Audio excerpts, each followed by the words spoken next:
Good morning विद्यार्थी मित्रों। आज नवा चैप्टर नंबर 3 याम भूमिति विषे अभ्यास करीशू। एमां पहलो टॉपिक है संख्या रेखा पर बिंदुनुं निरूपण। संख्या रेखा पर बिंदुनुं निरूपण। विद्यार्थी मित्रों, अहीं एक संख्या रेखा दોરું છું।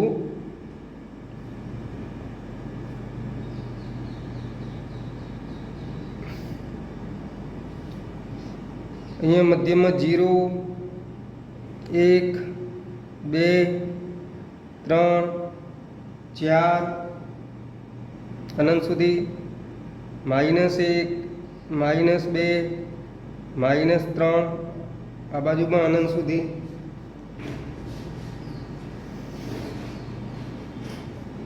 विद्यार्थी मित्रों, अहींया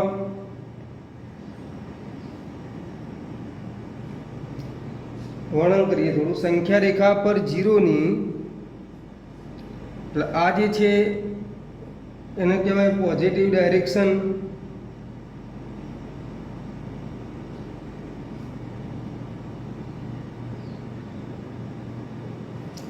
આ પોઝિટિવ ડાયરેક્શન કહેવાશે। आ है ए नेगेटिव डायरेक्शन।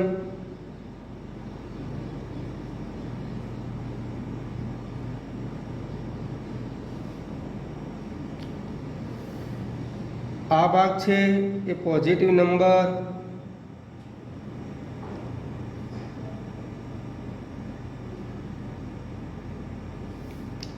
आ भाग है नेगेटिव नंबर। आ तमे जाणो छो।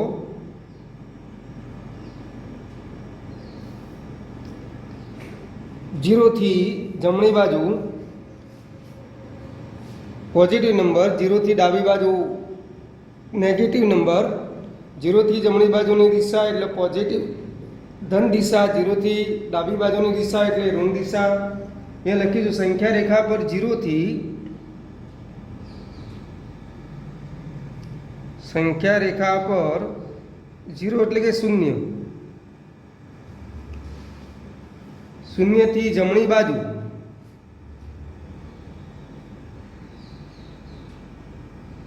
ए आवेला अंतर ने धन अंतर कहे छे। विद्यार्थी, संख्या रेखा पर शून्य थी जमणी बाजुए आवेला अंतर ने धन अंतर कहे छे अने शून्य थी એટલે કે 0 थी डाबी बाजुए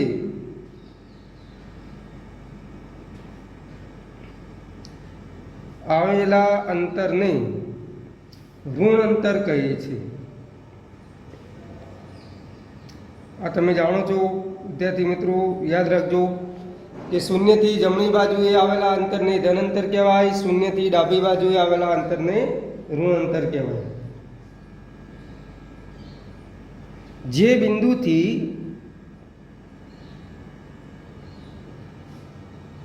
अंतर दर्शाववामां आवे छे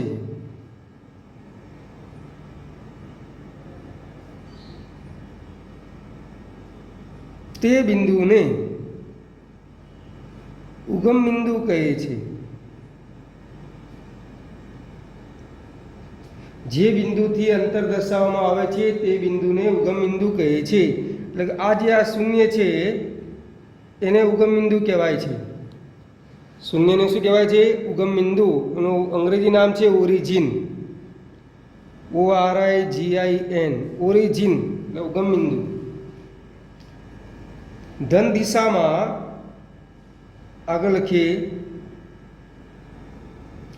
धन दिशा में उगम बिंदु थी आर अंतरे એટલે कोई निश्चित अंतर है। आर शू है? एक निश्चित अंतर है। आर अंतरे आवेल बिंदु संख्या आर अने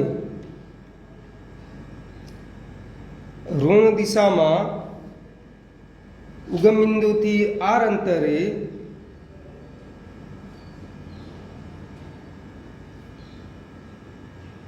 આવેલ બિંદુ સંખ્યા -r વડે દર્શાવાય છે. એટલે મિત્રો આ ચિહ્નની વાત થઈ કે ઉગમ બિંદુ 0 થી ધન દિશામાં r અંતરે આવેલા બિંદુને r વડે દર્શાવાય, જ્યારે ઋણ દિશામાં ઉગમ બિંદુથી r અંતરે આવેલા બિંદુને -r વડે દર્શાવાય. વિદ્યાર્થી મિત્રો, અહીંયા તમારા મનમાં એક પ્રશ્ન થાય કે અંતર તો હંમેશા ધન જ હોય. તો અંતર તો હંમેશા ધન છે, પણ ઉગમ બિંદુથી એનો સંકેત છે કે જમણી બાજુ પ્લસ લેવાનું છે, ડાબી બાજુ ચિહ્ન માઇનસ લેવાનું છે. તો વિદ્યાર્થી મિત્રો, બીજો ટોપિક છે સમતલમાં બિંદુનું નિરૂપણ. સમતલમાં બિંદુનું નિરૂપણ.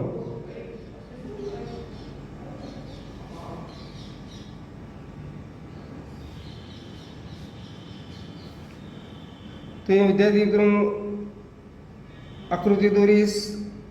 એક્સ અક્ષ, વાય અક્ષ,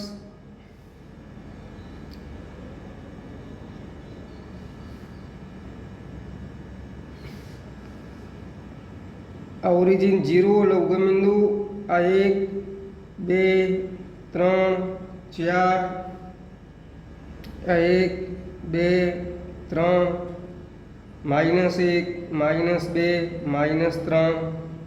અહીંયા -1 -2 -3.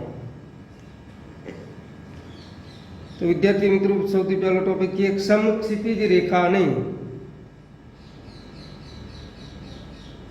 સમક્ષિતિજ રેખાને એક્સ અક્ષ એટલે આ રીતે જે આડી છે એને સમક્ષિતિજ રેખા કહેવાય, અને શિરોલંબ રેખાને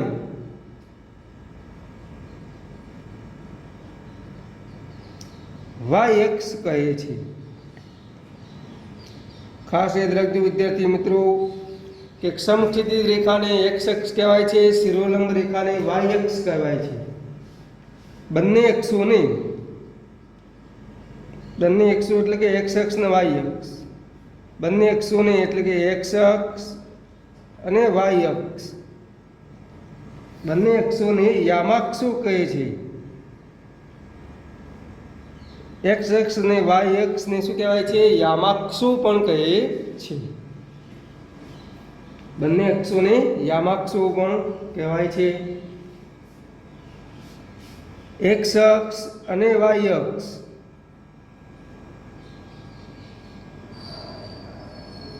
એક્સ અક્ષ અને વાય અક્ષ બંને રેખાઓ શૂન્યમાં છેદે, બંને રેખાઓ શૂન્યમાં છેદે છે. એટલે કે એક્સ અક્ષ ને વાય અક્ષ છે એ બંને રેખાઓ જ્યાં છેદે છે એને આપણે ઉગમ બિંદુ કહીએ છીએ. એટલે કે શૂન્યમાં છેદે છે. છેદ બિંદુને ઓ, એ જે બંને રેખાઓ છેદે છે એ છેદ બિંદુને ઓ ઉગમ બિંદુ કહે છે. તો વિદ્યાર્થી યાદ રાખજો, એક્સ અક્ષ ને વાય અક્ષ જ્યાં પરસ્પર છેદે છે તે બિંદુને ઉગમ બિંદુ કહેવાય છે. ઉગમ બિંદુના યામ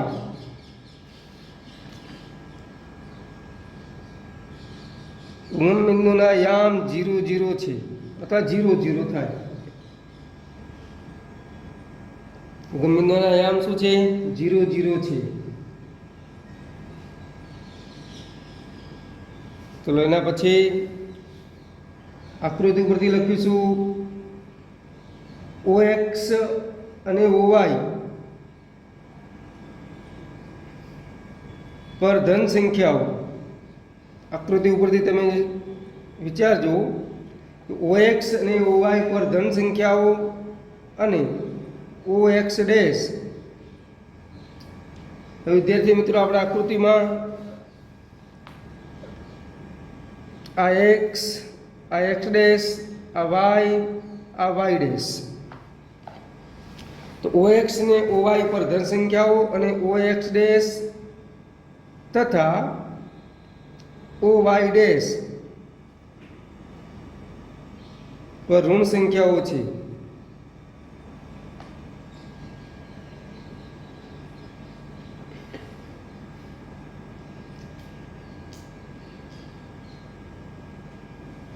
એના પછી વિદ્યાર્થી મિત્રો અહીંયા આપણે x બરાબર 2 y બરાબર 3 એટલે કે અહીંયા બિંદુ લઈએ, આ 2 3 છે એનું નામ આપી દઈએ P2 3. તો આગળ લખીશું, જો સમતલનું બિંદુ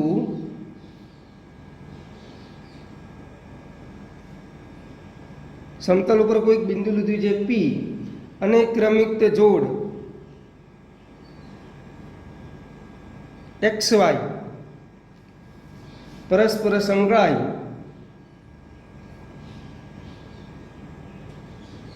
તો તેને PXY વડે દર્શાવાય. આ P ઓફ XY બિંદુ ક્યારે દર્શાવાય કે જો સમતલનું બિંદુ P અને ક્રમિક જોડ XY એ પરસ્પર સંકળાય તો તેને P ઓફ XY વડે દર્શાવાય. દાખલા તરીકે ઉદાહરણ તરીકે આકૃતિ ઉપરથી જોઈ લઈએ કે સમતલનું બિંદુ P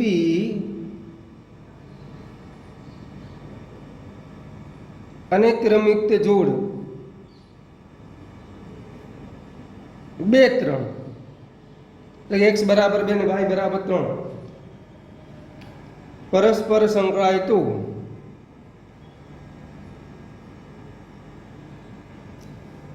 તેને P2 3 વડે દર્શાવાય.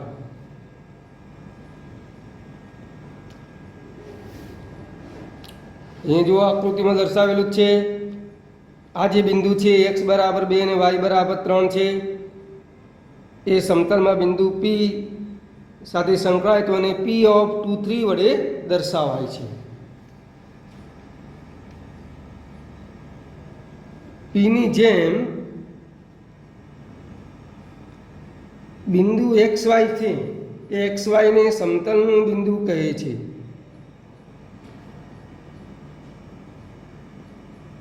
P ની જેમ XY ને સમતલનું બિંદુ કહે છે. એના પછી જો બિંદુનો એક્સ્યામ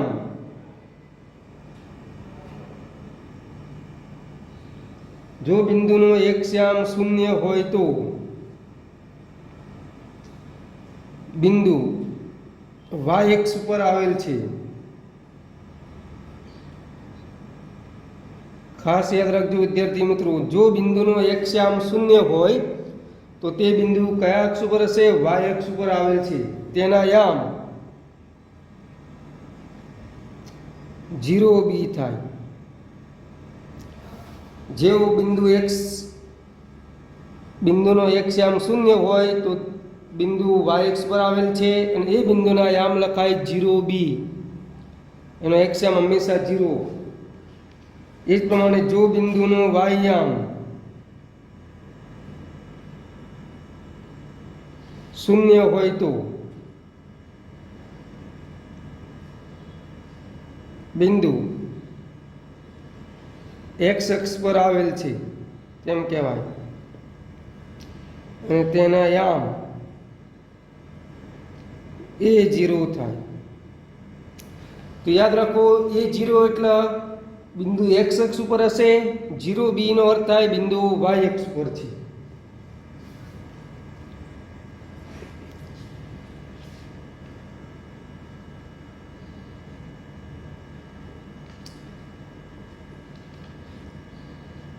ચલો એના પછી બીજો ટોપિક ચરણ.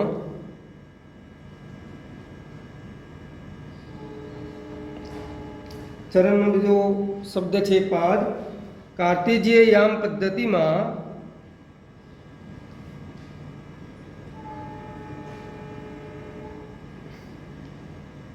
યામાક્ષો સમતલને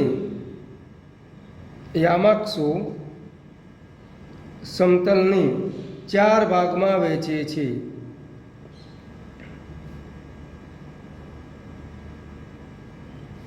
પ્રત્યેક ભાગને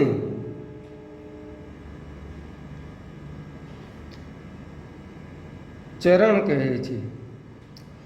તો કાર્ટેજીય યામ પદ્ધતિમાં યામાક્ષો એટલે કે x અક્ષ ને y અક્ષ એ સમતલને 4 ભાગમાં વહેંચે છે અને દરેક ભાગને ચરણ કહે છે.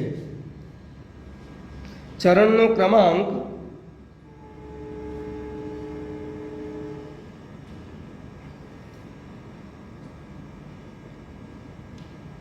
OX થી વિષમગળી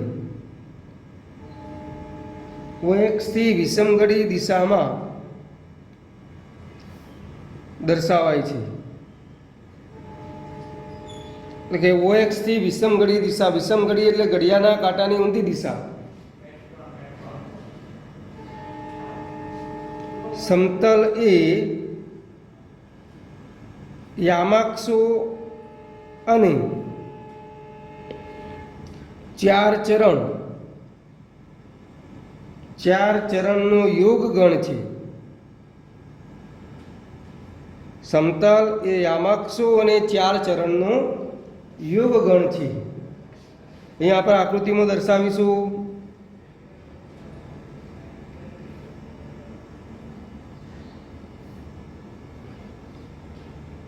x y y dash x dash આ વિષમગળી દિશા કહેવાય.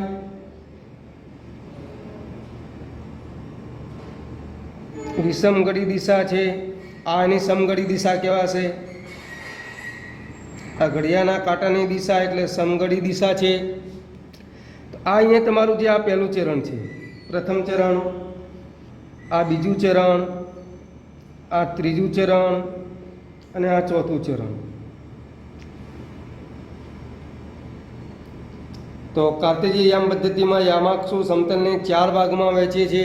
પહેલા ચરણમાં અહીંયા બંને ધન x અને y, બીજા ચરણમાં માઇનસ પ્લસ, ત્રીજા ચરણમાં બંને ઋણ, ચોથા ચરણમાં પ્લસ અને માઇનસ. આ એનું ઓરિજિન O. હવે આને સંકેતમાં લખીએ. ચરણ ભાગ x યામ અને y યામ. ચરણ ભાગ x યામ અને y યામ.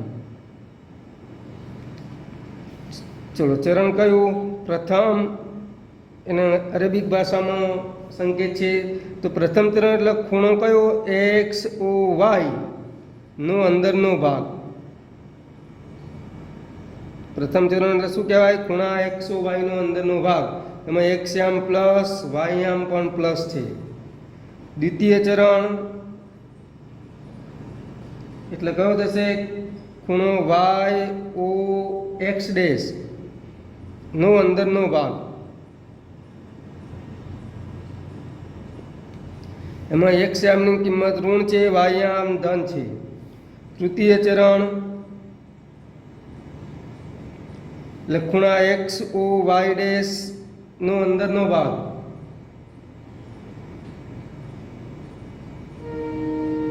એમાં x પણ ઋણ અને y યામ પણ ઋણ છે. ચતુર્થ ચરણ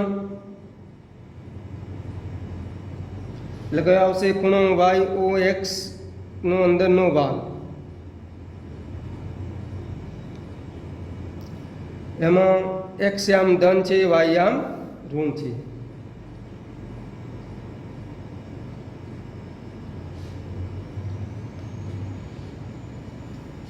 વિદ્યાર્થી મિત્રો ખાસ યાદ રાખજો, x યામને કોટી પણ કહે છે. x યામ એટલે એનું બીજું નામ છે કોટી. y યામને ભુજ પણ કહે છે.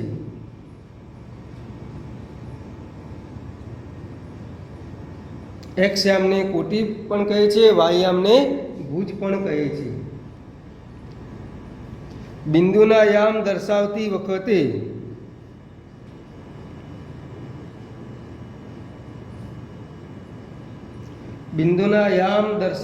વખતે પ્રથમ x યામ અને પછી y યામ ગોળ કાઉન્સમાં દર્શાવાય છે. એટલે નાનો કાઉન્સ, આપણે એને શું કહીએ છીએ? ગોળ કાઉન્સ એટલે નાનો કાઉન્સમાં દર્શાવાય છે.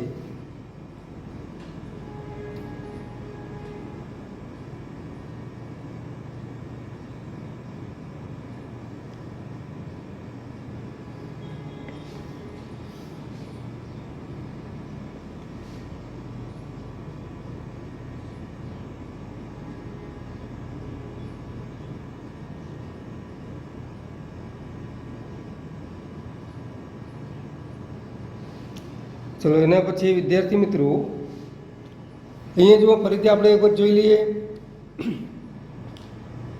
કે એક્સ અક્ષને વાય અક્ષ સમતલને 4 ભાગમાં વહેંચીએ છીએ. પહેલું ચરણ એટલે ખૂણો કયો એક્સ ઓ વાય એ પ્રથમ ચરણનો અંદરનો ભાગ, એમાં એક્સ ધન વાય ધન. બીજું ચરણ એટલે ખૂણો કયો આવશે વાય ઓ એક્સ ડેશ, બીજા ચરણમાં એક્સ આમ ઋણ વાય આમ ધન. ત્રીજા ચરણમાં X dash O Y dash, ત્રીજા ચરણમાં શું આવશે એક્સ ઓ વાય ડેશ.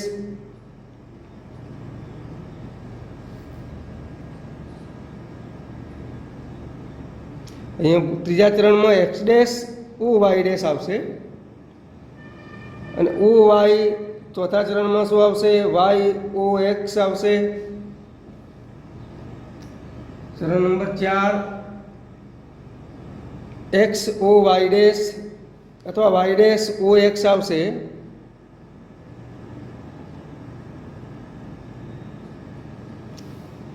અહીંયા વિદ્યાર્થી મિત્રો ખાસ યાદ રાખજો, પ્રથમ ચરણ એટલે એક્સ ઓ વાયનો અંદરનો ભાગ, બીજું ચરણ એટલે વાય ઓ એક્સ ડેશનો અંદરનો ભાગ, ત્રીજું ચરણ એટલે એક્સ ડેશ ઓ વાય ડેશનો અંદરનો ભાગ, ચોથું ચરણ એટલે વાય ડેશ ઓ એક્સ અથવા એક્સ ઓ વાય ડેશનો અંદરનો ભાગ. એક્સ યામને કોટી પણ કહે છે, વાય યામને ભુજ પણ કહે છે. બિંદુના યામ દર્શાવતી વખતે પ્રથમ એક્સ યામ અને પછી વાય યામ ગોળ કાઉન્સમાં દર્શાવાય છે. તો વિદ્યાર્થી મિત્રો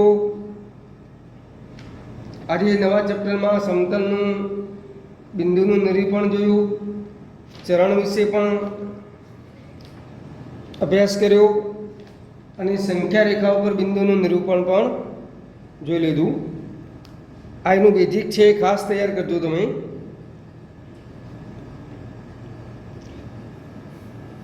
ચલો થેન્ક યુ.